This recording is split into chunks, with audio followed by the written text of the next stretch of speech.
We have statements from the public on agenda items. The first person will be Dan A. Cole, and he has comments on number 2, 3, 4, 5A, and 6B. 1 through 29. And the subject is 18 U.S.C. 4, 2 violations of Federal RICO Act. Go ahead, Mr. Cole. Good morning. Yes, in clarifications, 18 U.S.C. 4 stands for United States Code, Criminal Title 18, subsection 4, misprision of felony, as it is the legal obligation of all persons having actual knowledge of a commission cognizable by a court of the United States as perpetuated against the United States is required to come forth before civil or military authorities with such information and the penalty of violation of criminal incarceration of 3 years. Therefore, I continue. This panel has so been caveated.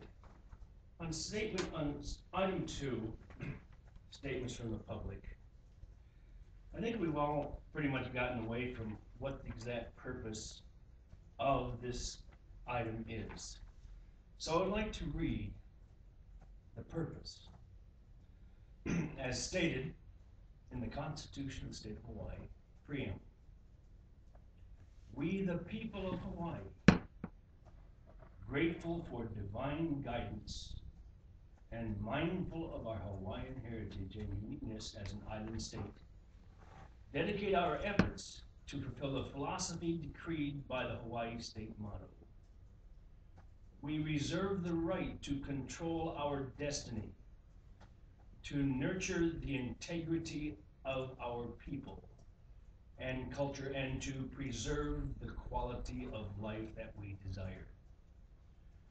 We affirm our belief in a government of the people, by the people, and for the people, and with the understanding and compassionate heart towards all people of the earth, do hereby ordain and establish this Constitution for the state of Hawaii. I've come forth many times before this board and other government boards in an attempt to exercise my state guaranteed constitutional rights of government oversight of the people, and have been denied in pattern and history of these very rights in a conspiracy under the color of authority in deprivation of the people's rights. You've all sworn an oath to uphold the constitutions of the state and federal governments. For clarity of what we are all talking about, let me read what you have sworn to uphold and defend. The Constitution of the State of Hawaii, Article 1, Bill of Rights. Political power, Section 1. All political power of this state is inherent in the people, and the responsibility for the exercise thereof rests with the people. All government is founded on this authority. Section 2, rights of an individual. All persons are free by nature and are equal in their inherent and inalienable rights. Among these rights are the enjoyment of life, liberty, and the pursuit of happiness, and the acquiring of possessions and property. These rights cannot endure unless the people recognize their corresponding obligations and responsibilities. Having recognized my obligations and responsibilities of government oversight, I have filed numerous petitions and have been denied due process or equal representation of these petitions. I have been denied the ability of law enforcement authorities of the County of Hawaii, Hawaii County Police Department, to file violations of complaint against corrupt government officials, again in deprivation of rights. As you have all sworn to uphold the Constitution, you are also aware that the approval of the regular session minutes, you are verifying, validating, and confirming the true and correctness as represented by your statements, intentions, and meanings in that document. You should also know and anticipate that such document will be and can be used by law enforcement and judicial authorities against you for conspiracy against rights and deprivation of rights under the color of authority. In addition, under the federal RICO statutes, once an enterprise of corrupt officials has been established, tolling of statutes begin, whereupon which you now, as an official, have the burden to prove with preponderance of evidence that your intentions were solely for the purpose of bringing forth true and correct testimony before a civil authority of the United States. At this point, I will transition into Section 4, New Business. This follows on with my previous statements. The Council's report regarding matters and inquiries received by the Board, including gift disclosure statements received from Lester Seto of the Office of Housing and Community Development, disclosing that no gifts were received. I have met Mr. Seto. I have nothing but the highest regard for his true and pure intentions. However, you will also notice that in your executive session, on Section 24, Lester Seto is also a member of the Workforce Investment Board. Some background and history in Mr. Seto. He is also the purported executive director of the Hawaii County Economic Opportunity Council. Former executive director was George Yokoyama, well-known and famous political kingmaker in the county of Hawaii. In addition, there are numerous federal investigations and allegations of impropriety within that organization concerning Head Start. A simple review of the board of directors of the HECOC will identify a who's who of the political and movers and shakers of the county of Hawaii.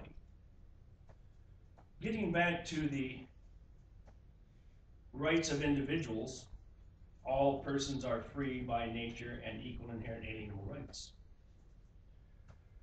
I also look at the rights of citizens, Section 8 of the Hawaii State Constitution. No citizen shall be disfranchised or deprived of any rights or privileges secured to other citizens unless by the law of the land. The inclusion of Mr. Seto in multiple boards and commissions in association with his private nonprofit associations, and in reviewing the names of those individuals who I see here, I see a revolving who's who of county boards, commissions, volunteer groups, which is a tantamount arm, second arm of the executive branch of this government. I have been before this board many times and have learned of the interconnections, marriage, relations of third parties, etc., to various boards.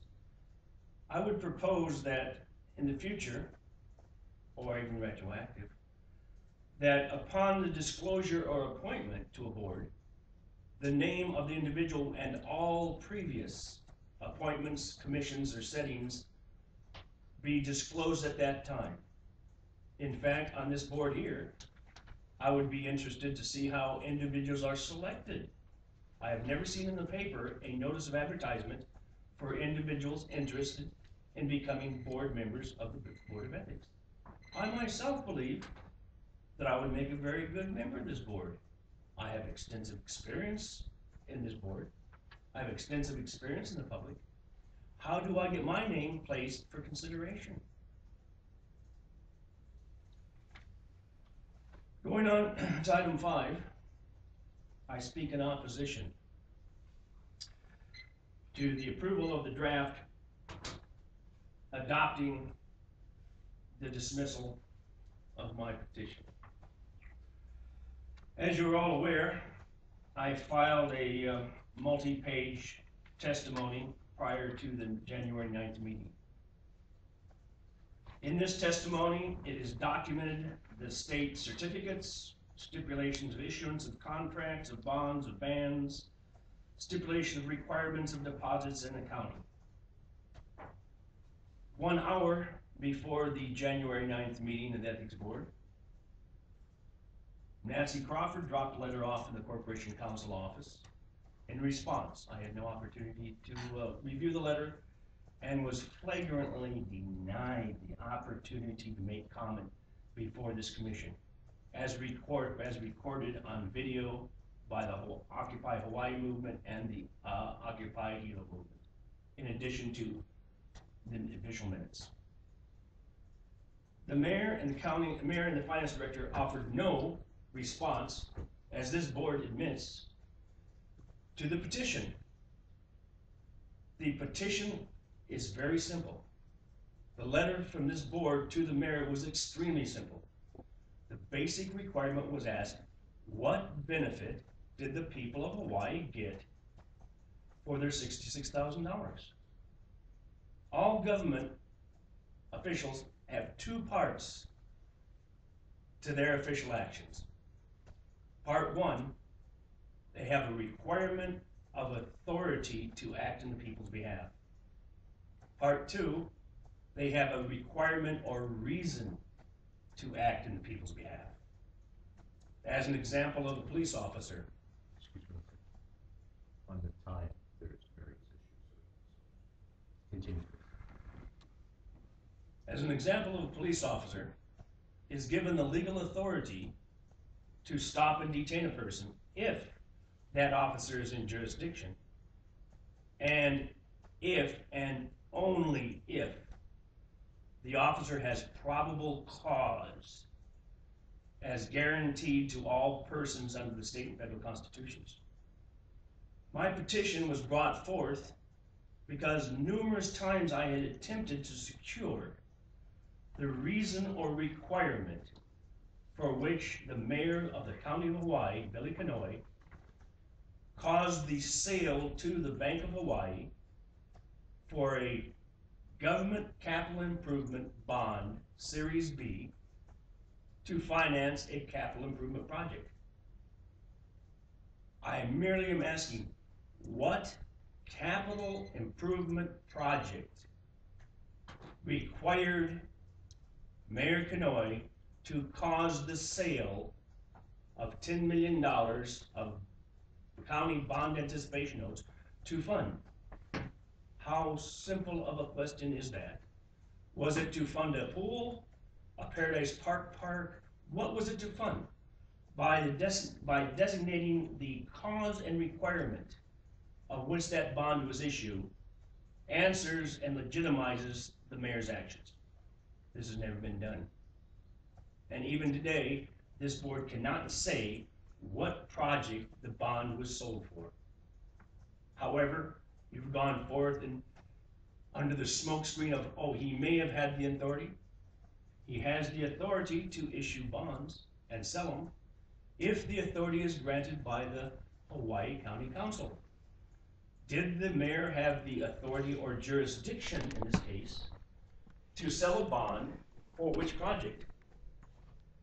The identity of the project will determine the legitimacy of the authorization, and then it must be asked, why was the monies placed into the general fund accounting of the County of Hawaii and not placed into a project fund as required by and stipulated by the state and federal filings of the Hawaii County Director, which state, as you all know from reading my document, that all funds from the new issue of bonds, Series B, shall be placed into a, quote, project fund, end quote, of which monies will be used to fund the capital improvement projects to include all interest of issues. I again ask, what project fund should the issuance of the Series B bond anticipation notes have been placed in? Again, nobody can answer. So I leave you with the understanding that I have in fact filed with the governor of the state of Hawaii a complaint in accordance with United States Code, subsection 4, misprision of felony, to violations of the Federal RICO Act. Identified extortion, bank fraud, money laundering, by public corruption in the Hawaii Island government, by a RICO enterprise of corrupt government officials. Your actions, under the color of authority, appear to be somewhat misunderstood by you. It appears that this board believes they have the authority to act without the responsibility of action. I assure you, and I'm sure Counsel Renee Schoen and former District Court Judge Hendrick here will inform you that a deprivation of rights under the color of law exposes you personally, persona, in addition to personally public, to civil liabilities to the person injured. I will be seeking pro bono counsel in order to file such civil cases in state and federal courts. So again, I let your conscience be your guide, but the approval to dismiss petition number 201208 without the identity of the project which is funded in answer to my complaint and petition will be identified as confession by this board to accessory after the fact in violation of United States Code subsection 3 to conspiracy to fraud the United States government, deprivation of rights of a citizen, and deprivation of rights under the color of law. Thank you very much. Thank you, Mr. Paul.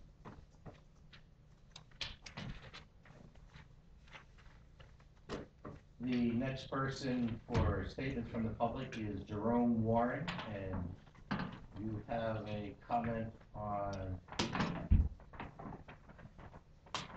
2012-1, sorry, -10, petition number 2012-10.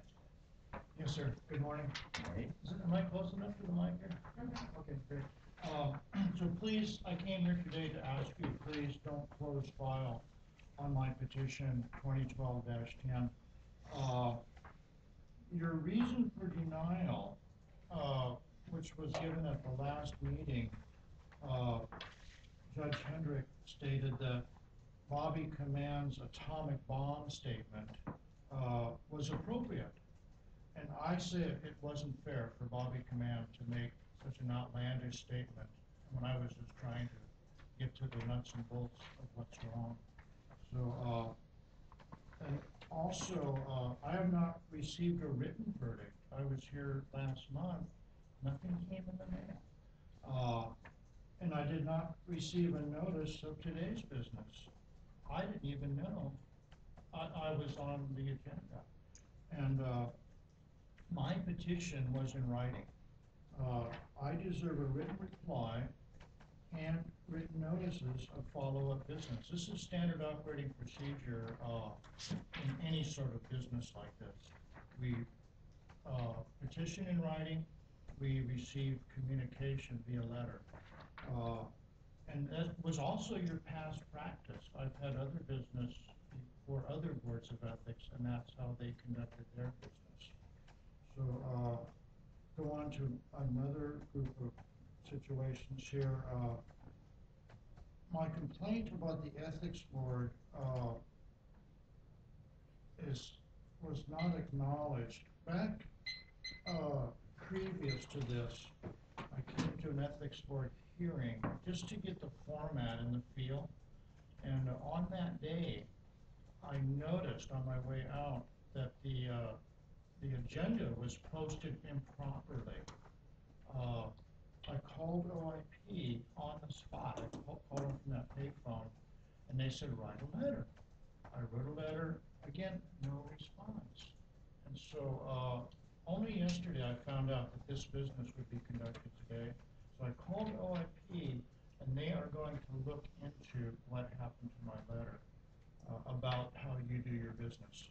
And, also, I talked with Senator Kaufman's staff yesterday, just on short notice, and they are interested in how you do your business. And I was told by the staff to please ask you again today to just put this on next month's agenda. Please, try to do some investigation about how this bus system is operated. And so please don't close this case today. Let Senator Kaufman do his study into both the OIP complaint, which they received from me, and just the manner in which you are conducting your business that is not responding to your petitioners as should be done in writing, and we petition you in writing. So, got a few more things here. So please put my petition on next month's agenda. A 1-month delay will do no harm. My complaint is legitimate. My evidence needs to be looked into. I got it all in that bag there, and it's been sitting there for a month, and I only had less than 24 hours to gather my thoughts and scribble these notes. So, I shouldn't laugh because it's not funny, but I continue to be harassed and assaulted by bus drivers, and that's what started this. It seemed like it only got worse after you dismissed my petition. I was actually smacked on the foot by a bus driver. It was awful. And the police have my report, and the driver who assaulted me is under investigation. I'm waiting for a letter from the prosecutor's office. And so what you do for me, you do for every bus rider. And this is my last comment here. My friends have tried to look up my evidence on the county website, but they can't find anything. So even the things I've struggled with just to put forth to you are not really available to the general public. Even if they read last month's my letters to the editor and last month's article about last month's hearing, if their interest is piqued in any way, they try to look up your business, they can't. So, and that's of interest to Senator Kaufman too. So I'll close with that and just ask you to just delay this one more month. Mahalo. Thank you, Mr. Warren. We have 2 more people who would like to testify. The next person is Mark McWitt, and he would like to speak on petition number 2012-08 and petition 2012-10. Mr. McWitt. Yeah, just by way of self-introduction, it's McNett, as in the internet, but with 2 T's and a capital N. Okay, let me, My got it. script must be confusing. McNitt. Yeah. That's my God-given name, no middle name. Now, on the first one, I noticed just now, less than a minute ago, alleging RICO, racketeering and corrupt organization. That's a federal statute, and if that were the case, federal court would be a victory. Just observing the complainant at council and committee meetings, there's rarely any specifics have been voiced, and I commend you for enduring. I really am just commenting, not supporting or opposing. I guess that's all I have to say about that. Except that, according to testimony in council chambers, it has gone to court, and to me, that's a proper venue. But you're you're the only place to go for county improprieties, as far as I know. I personally think the district attorney or is also another place to go for serious matters. And sorry, I forgot to start the time. On the second item, just in general, as a longtime Hele-On patron over, decades, from century to century to millennia to millennia, I really feel that it's unnecessarily confusing, and I would lay it at the feet of county council, because if you call any toll-free number to any airline, they describe the baggage limits, and it's the sum multiple of width, length, and breadth. And when they first started the free, everyone free, let's say 8 years ago, approximately,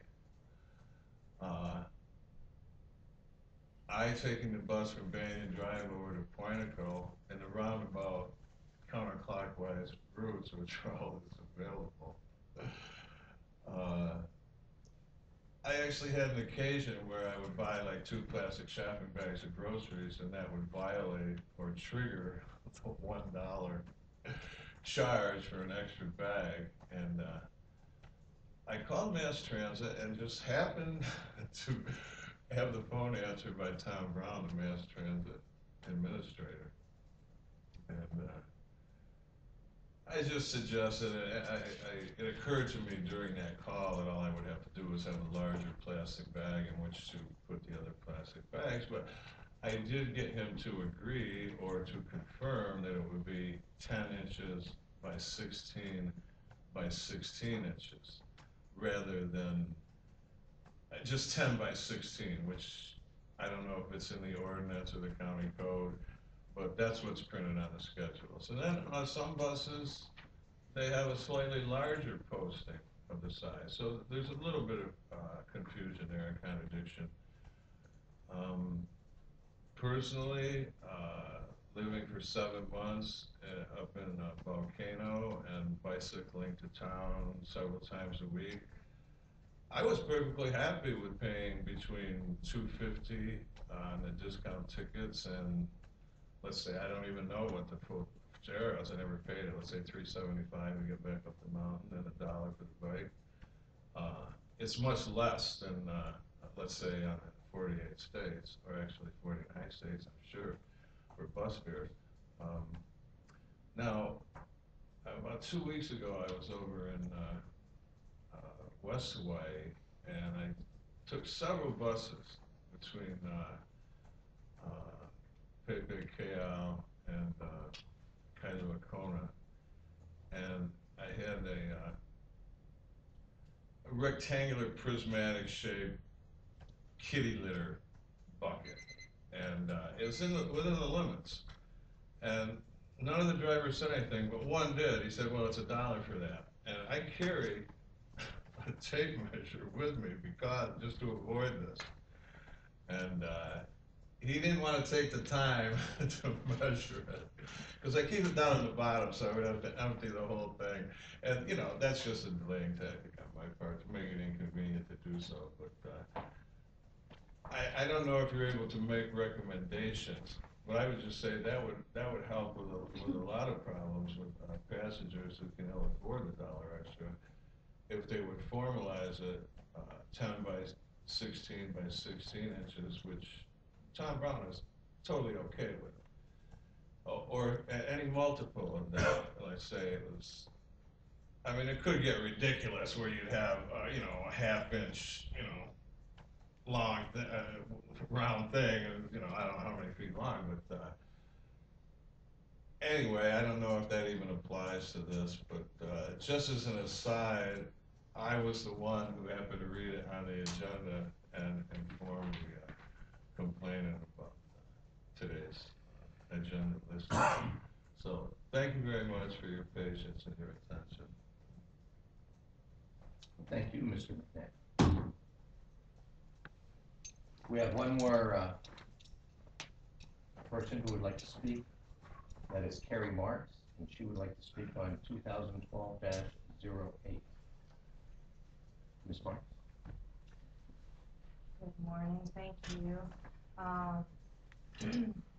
Mostly, I wanted to support what Jerry and Dan said, specifically what Jerry said about the notices being inadequate.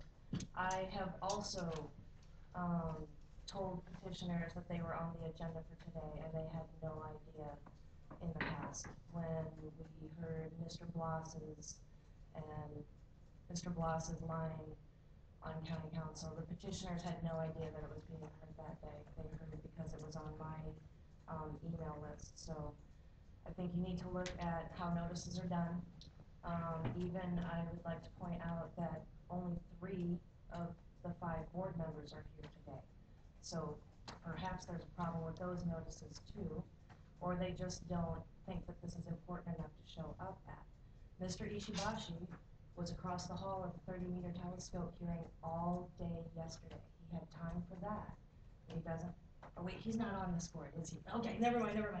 There's only Retract. There's only 3 of you? How is there only 3? I thought there was 5. We're waiting for 2 more to be appointed. Oh, So right okay, now- thank you. Okay, well that helps very much, thank you. But either way, the notices are still lacking, because the petitioners don't know this is on. Clearly, the people that are being petitioned against don't know that they're on, because Mr. Kenoi has never made an appearance here. Rarely do the people that are being complained against make an appearance here. And I understand that you can't compel them to be here, but it might be a good idea to invite them formally with some sort of official notice, and then announce at the meeting that they were invited to come and then chose not to. Then it's at least on the record that they knew they were supposed to be here and chose not to. And that's important because last time we were here in January and spoke about Mr. Kenoi's possible RICO violations. I mean, I understand the guy's busy and he may not be able to come. But last time when we were here, at the moment that you all were discussing that case, he was across the hall in county chambers congratulating one of the new nominees. Okay, so it's not like he's not around. It appears as though he doesn't value this board or the gravity, you know, of being named on an agenda. I think it's sad. And sad for you guys, because this is important stuff here. So that's pretty much what I wanted to say today, is to re-emphasize Jerry's point about the notices and that they're lacking, and Dan's point about attendance and that it should be somehow compelled. Mahalo. Thank you, Ms. Marks.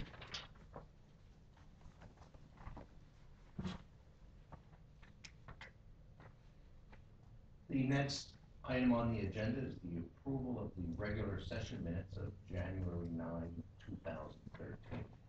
These were circulated to the members of the board. Mr. Hendricks, do you have any comments? No comment. Do you have any? No comment. Is there a motion to accept the minutes? I so move. Hearing a motion to accept and a second to accept the minutes of the January 9 meeting. Call for a vote. All those in favor? Aye. Aye. 3 have voted aye to accept the minutes of the last meeting. The next item on the agenda is new business. May I refer this to council, please? Yeah, Mr. Chair, we just wanted the board to know that we did receive a gift disclosure statement from Lester Sito, and no gifts were reported. That's it. Thank you. Is there any other new business? There's no other new business. We'll move on to the next item. Unfinished business. And this is in regard to petition number 2012-08. This is to, if I'm correct, approve, to review the draft order dismissing petition by Dan A. Cole, which alleged that Mayor Kenoi violated section 2-83B, unfair treatment of the Code of Ethics, when he, in conspiracy with others, illegally obtained and used $10 million of people's money for the sole advantage of Bank of Hawaii, First Hawaiian Bank, and or a RICO enterprise of the Old Boy Network and for unmentionables.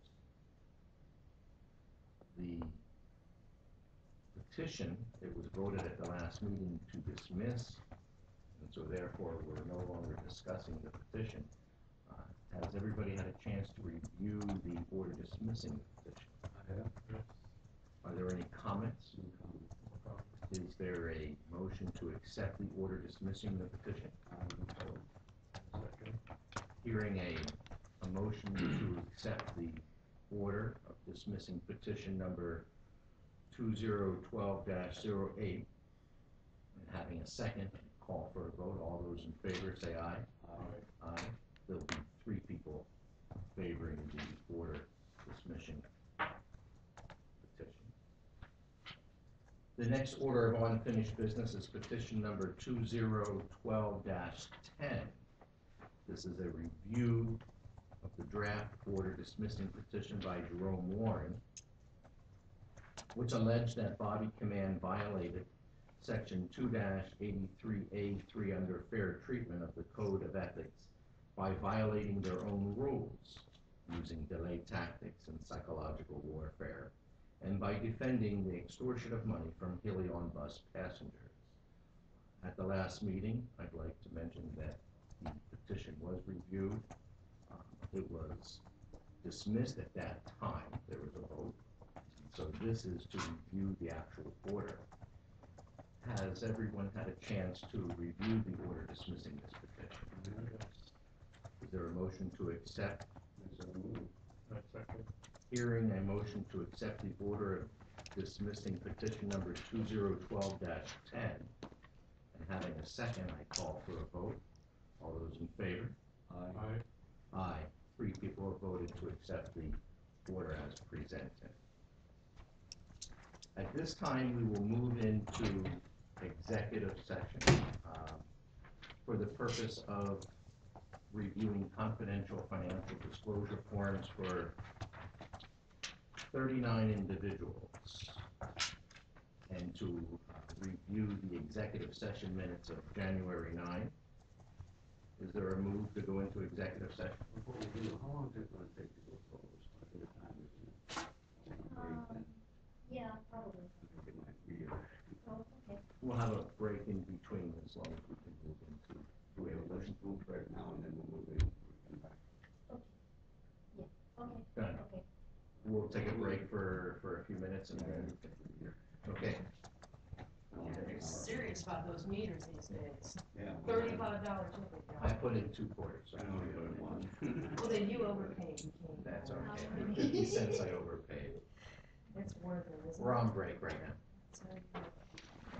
Well, in regards to her statements, you'll notice the OIP has also been involved in the notification or lack of notification of this board to the people who are appearing here as the secretary of the. So it's an ongoing thing that has never been corrected. And in fact, before I started my first petition in November of 08, Well, you can have it was a routine matter. I like the green. I wish you luck in future Be no endeavors. more. Thank you. However, I don't think you're gonna be so lucky.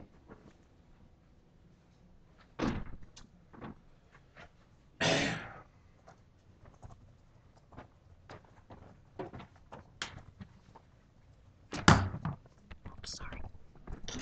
Clunk. I get him. Thanks.